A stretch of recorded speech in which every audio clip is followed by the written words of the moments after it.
नमस्कार, आपका स्वागत है अक्षर लोक में। चलिए बिना कुछ देरी करते हुए शुरू करते हैं मुसाफिर कैफ़े भाग 6।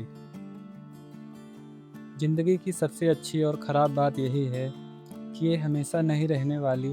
ये बात एक उम्र के बाद हम सभी को समझ में आने लगती है कि एक दिन अच्छे हों या ख़राब, दोनों बीत जाते हैं। रोते हुए हम अपने सबसे करीब होते हैं और हँसते हुए दूसरों के। इसलिए लाख अपने करीब होकर भी रोना हँसने से रेस में पीछे रह जाता है। सुधा बहुत कम उदास होती थी। एक दिन जब कोर्ट से लौटी तो बहुत उदास थी। आते ही बोली, बहुत मूड ऑफ है यार। क्या हुआ? टीम के एक बंदे ने सुसाइड कर लिया। क्यों? पता नहीं। अभी थोड़े दिन पहले ही शादी तय हुई थी उसकी। परसों हमने साथ ही लंच किया था। मेरी सीट के पड़ोस वाली सीट पर बैठा था वो। हमेशा हंसता रहता था। बहुत अच्छा बंदा था। कुछ पता नहीं चल रहा लव मैरिज होने वाली थी कि अरेंज। लव मैरिज ही होने वाली थी। मैं उस बंदी से मिली हूँ। बहुत ही अच्छी थी वो। पहले घर वाले नहीं माने थे, बाद में मान गए थे। यार मैं कोर्ट नहीं जा पाऊँगी कुछ दिन। मुझे ले चलो कहीं। बहुत डर लगता है मुझे शादी से। अपनी सीट चेंज करा लो। सीट चेंज कराने से क्या होगा? कुछ होगा नहीं। उससे रिलेटेड कुछ देखूंगी नहीं तो याद भी नहीं आएगी। मान लो मुझे कुछ हो गया तो तुम ये घर चेंज कर लोगे? कैसी बातें कर रही हो? बताओ, सही में कुछ हो गया मुझे तो क्या करोगी? सबसे पहले मोबाइल से तुम्हारा नंबर डिलीट कर दूंगा, सारे मैसेज भी। फिर एक एक करके तुम्हारी सारी फ़ोटो डिलीट कर दूंगा। जिस भी चीज़ से तुम्हारी याद आ सकती होगी वो सब कुछ हटा दूंगा अपनी लाइफ से। इससे क्या होगा? याद आना बंद हो जाएगी? पता नहीं। मालूम है हमारी जनरेशन की सबसे बड़ी ट्रेजेडी क्या है? क्या? हमारे पास एक दूसरे की यादें बहुत कम हैं। जब बंदा चला जाता है तो हमें पहली बार याद आता है कि हम तमाम यादें बना सकते थे, लेकिन बना नहीं पाए। हम मरने के बाद जाने वाले की वो यादें याद करते हैं जो हमने अभी बनाई नहीं होती। पता नहीं क्या कह रही हो। ऐसी सैड बातें मत करो, मेरा भी मूड ऑफ हो जाएगा। बड़े अजीब हो यार तुम्हें मूड की पड़ी है। वहाँ वो बंदा अब कभी नहीं आएगा। हाँ, तो मर गया तो मर गया। मुझे सुसाइड करने वालों से सिंपैथी नहीं होती। प्लीज़ ये ज्ञान मत दो, चुप हो जाओ। उसको इतनी ही फ़िक्र होती तो वो जाता ही क्यों? यार तुम कभी-कभी इतना अजीब बिहेव करते हो। अजीब मतलब कुछ नहीं। मुझे बहुत ज़ोर से रोने का मन है। प्लीज़ मुझे रोने दो। तो रो लो। रोका किसने? कैसे रो लूँ? रोना नहीं आ रहा। बस अब बातें बंद करो, चुप हो जाओ एकदम। तुम थोड़ा पास आओ मेरे। तुम भी कभी ऐसे ही छोड़ के तो नहीं चले जाओगे ना? नहीं, पागल हो क्या? अगर जाना ही पड़ा तो साथ जाएँगे। चलो अब जल्दी से रो लो। रोने में जल्दी करूँ? आराम से रो लो, चलो। सुधा घंटों रोती रही। चंदन ने सुधा को घंटे चुप नहीं कराया। सुधा को रोते-रोते नींद आ गई। चंदन सोचने लगा कि सही में कभी सुधा चली गई तो क्या होगा? अगर कहीं सुधा मर गई तो क्या होगा? अगर वो खुद मर गया तो सुधा क्या उसे एक दिन भूल जाएगी? चंदर को ये सब सोचकर बेचैनी हुई। चंदर ने उस दिन कई दिनों बाद अपने बारे में सोचा। सोचकर उसको ये भी लगा कि आखिर वो कर क्या रहा है? सुधा के साथ ज़िंदगी सही तो है? क्या फ़र्क पड़ता है कि उससे शादी नहीं करनी? चंदर अपने बारे में सोचते-सोचते सोने की कोशिश करने लगा, लेकिन उसको नींद नहीं आई। जब रात में अच्छी नींद आना बंद हो जाए तब मान लेना चाहिए कि आगे की ज़िंदगी में ऐसा मोड़ आने वाला है जिसके बाद सब कुछ बदल जाएगा। बाहर से हमारी लाइफ जितनी परफेक्ट दिखती है उतनी होती नहीं। परफेक्ट लाइफ भी कोई लाइफ हुई? अगले दिन जब सुधा ऑफिस से लौटी तो देखा कि चंदर आराम से सोफा पर बैठे हुए दारू पी रहा था। इतनी देर से फ़ोन मिला रही थी, उठा क्यों नहीं रहे थे? लाइफ बहुत छोटी है। वीकडे में तो नहीं पीते हो तुम? क्या हो गया? लाइफ बहुत छोटी है। बार बार बोलने से बड़ी थोड़ी हो जाएगी। लाइफ बहुत छोटी है। एक बार और बोला, तुमने तो मर्डर करके लाइफ छोटी कर दूंगी तुम्हारी। लाइफ बहुत छोटी है, मैं वो सब करूँगा जो मुझे करना है। क्या करना चाहते हो पता नहीं, जब पता ही नहीं करना क्या है फिर क्या टेंशन है। लाइफ छोटी हो या बड़ी, डर यह है कि मुझे लाइफ में बहुत लेट ना पता चले कि मैं करना क्या चाहता हूँ। ऑफिस में कुछ हुआ हुआ है क्या? हाँ, क्या हुआ? प्रमोशन हो गया। सुधा ने सामने टेबल पर पड़ा हुआ अप्रेजल लेटर उठाकर देखा और कहा, वाह, तो असिस्टेंट वाइस प्रेसिडेंट सर, आज तो सेलिब्रेशन होना चाहिए। और आप कैसे छोटे छोटे सवालों के जवाब ढूंढ रहे हो? लाइफ में क्या करना है? मैं किस लिए पैदा हुआ हूँ? आज के दिन के लिए मैंने न जाने कितने सालों से मेहनत की थी। जब आज वो मिल गया है तो कुछ फील नहीं आ रहा। हमें जो कुछ मिल जाता है वो मिट्टी हो जाता है। तुम्हें जो करना है करो, ज़्यादा हीरो मत बनो यार। जो सपने के पीछे नहीं भागते, ऐसा नहीं है कि उनके सपने नहीं होते। लाइफ को ओवर ड्रामेटिस करने की ज़रूरत नहीं है। फिल्मों और किताबों के जैसे स्ट्रगल को इतना रोमांटिस करने की कोई ज़रूरत नहीं है। मौका मिला नहीं कि हीरो का एक बैग लेकर सब कुछ छोड़ छाड़ कर निकल पड़ा अपने सपने ढूंढने। वो आजकल क्या बोलते हैं, हाँ, फॉलो योर ड्रीम्स। ये सब ना बस लेक्चर में अच्छा लगता है। यार सुधा, तुम ऐसे क्यों बोल रही हो? इसलिए बोल रही हो क्योंकि जिसको जाना होता है ना, वो बस निकल जाता है। तुम्हारी तरह दारू पीते हुए सोचता नहीं रहता, स्टीव जॉब्स की स्पीच नहीं देखता रहता। ज़िंदगी मिलती उन्हीं को है जो ढूंढने निकलते हैं। बैठ के बस बातें नहीं करते रहते। अगले साल तक नौकरी छोड़ने का प्लान है। हा हा हा हा। हंस क्यों रही हो? किसको बेवकूफ़ बना रहे हो? क्यों? प्लान तो करना पड़ेगा ना छोड़ने से पहले। जो प्लान करते हैं ना, उनका अगला साल कभी नहीं आता। तुम तो हो ना मेरे साथ, तुम संभाल लोगी ना मुझे? यार, फिल्म चल रही है क्या कि हीरोइन संभाल लेगी? ऐसा मत बोलो। बोलूँगी। यार, नहीं हो रही मुझसे नौकरी तो छोड़ दो। करूँगा क्या? मैं कैसे बताऊँ? तुम देखो तुम्हें क्या करना है, मुझे नहीं पता। नहीं पता तो नौकरी करते रहो। जिस दिन पता चल जाएगा उस दिन छोड़ देना। एक काम करो, छुट्टी ले लो 1-2 महीने की। इतनी छुट्टी नहीं मिलेगी यार। क्या बोल के लूँगा? महीने भर की छुट्टी लेने भर की हिम्मत है नहीं तुम्हारे? और चलें फॉलो योर ड्रीम्स खेलने। मुझे कैफ़े खोलने का मन है।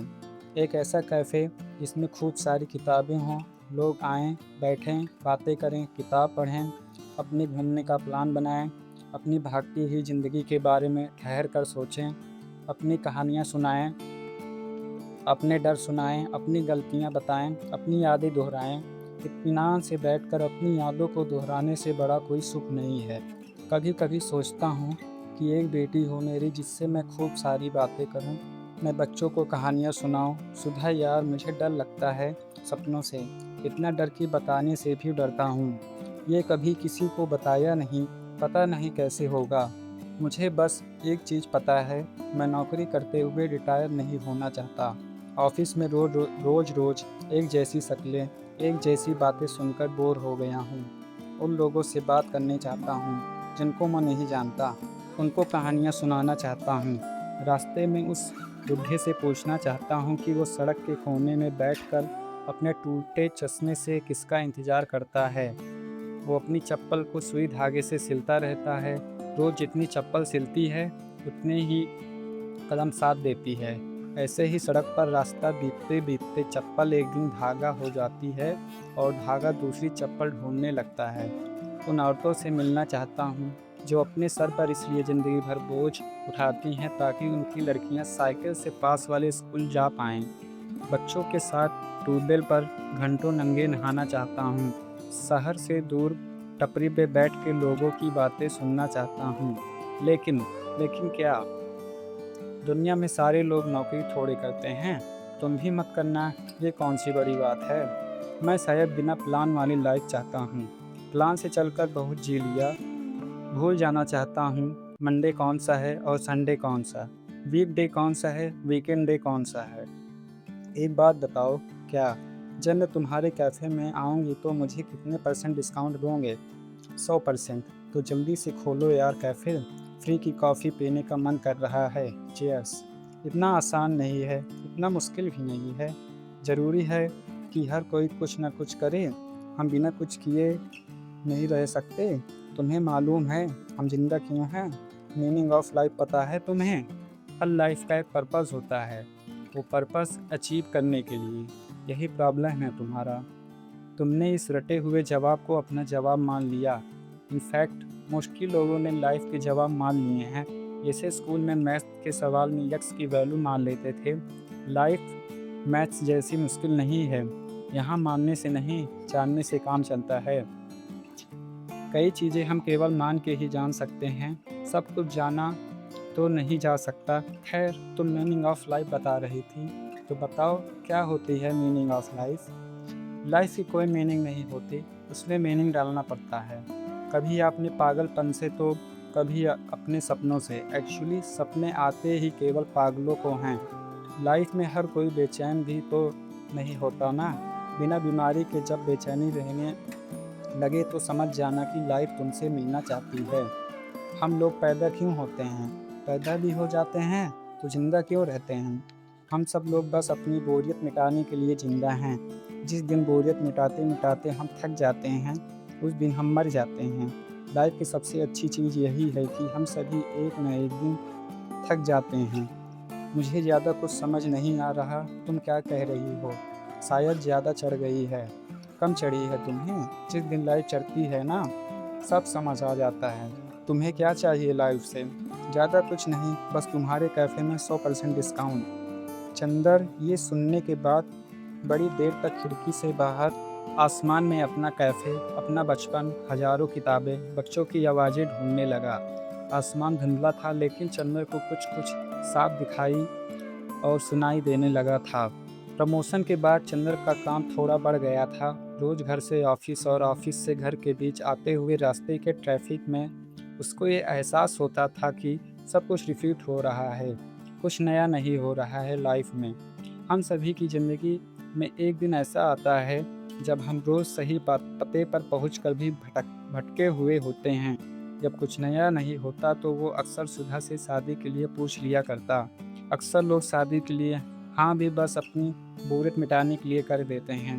चंदर बार बार शादी के लिए सुधा से पूछता, वो हर बार मना कर देती। हर बार एक ही बात से अपनी बात शुरू करती, हमारे बीच ऐसा क्या हो जाएगा शादी करके जो अभी नहीं हो सकता?